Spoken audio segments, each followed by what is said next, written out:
Welcome back to the grind. Today I have a very exciting video for you about how to get a Mythic as a free-to-play player. Now, if you haven't seen any of my other videos, I'm a free-to-play player. I don't even have Elite. This is my third season playing War Dragons, and this video is especially exciting for me because I'm going to share details on how I managed to get a Mythic as a free-to-play player this season.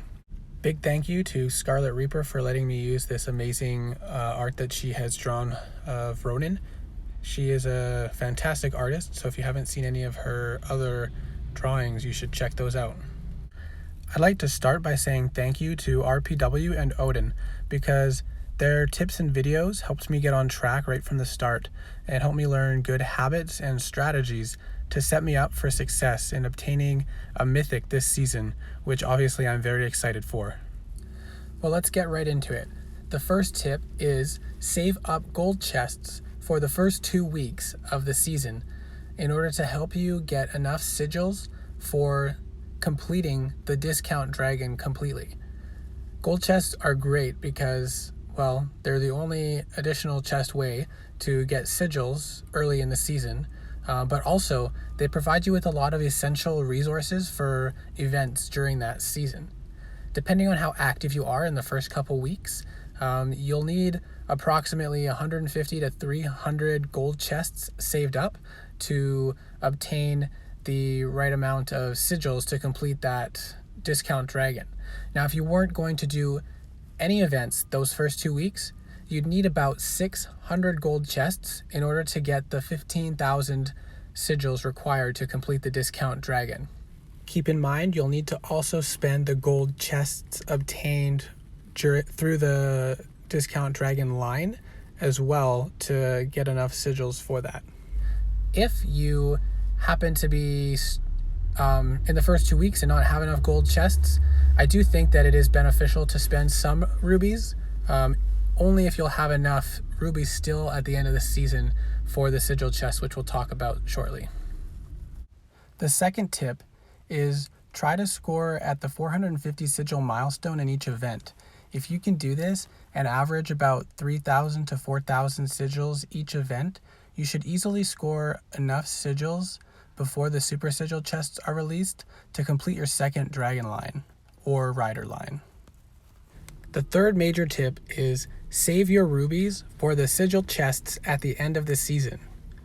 Now, this might not apply to you if you have an abundance of resources and rubies and maybe spend a little on the game and you prefer opening the gold chests. But for me, or as a free-to-play player, in my opinion, the best way to maximize the sigils you can get with your rubies is by spending them on the sigil chests at the end of the season. The average drop is approximately 1,000 to 1,100 for every 10 chests you open, if you're opening them in a set of 10. So that means you should plan on having about 150,000 rubies saved up at the end of the season in order to get you enough sigils to complete the third full line.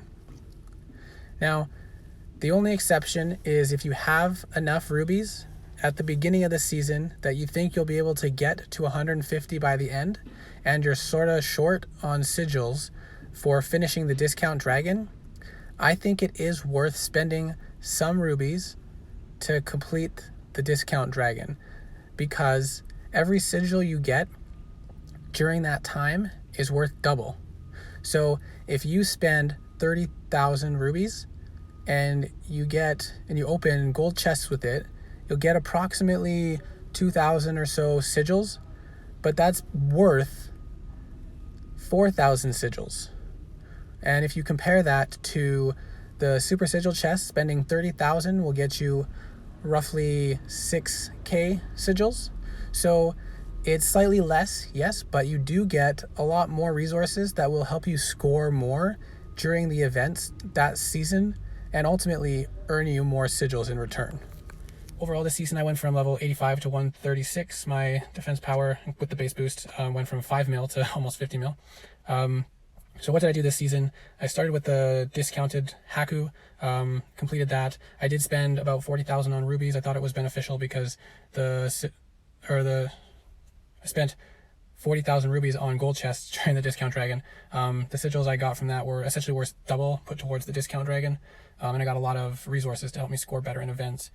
Then I went to the base boost, finished that one, and now we're going to finish off Kazane. Finish this off here, and I am not sure how this is going to work now that I've got 3 keys. Let's just go on over here, make sure I hit the right one. Unlock Ronin branch. This is pretty exciting, guys. My first mythic ever. I managed to do it free to play. Oh, it feels good. It feels really good. Now let's see, how does this work? I love free prizes. And now I ended up having a significantly extra amount of sigils. But that's all right. We'll get some extra prizes from the other lines.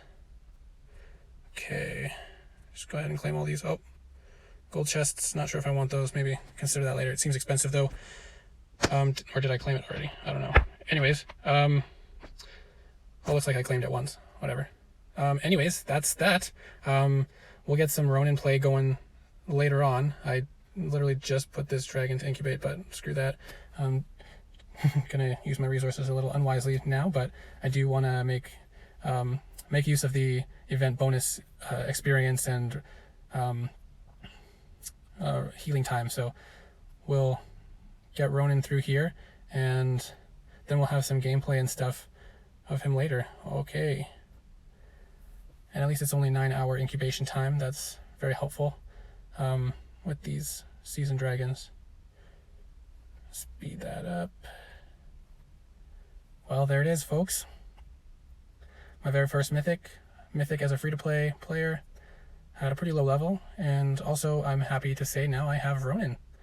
Very nice looking dragon, and I'm excited to learn him and have some fun. Any questions, let me know in the comments section. Let me know your experience with getting a mythic, either as a free-to-play or not, and look forward to seeing you in the next video.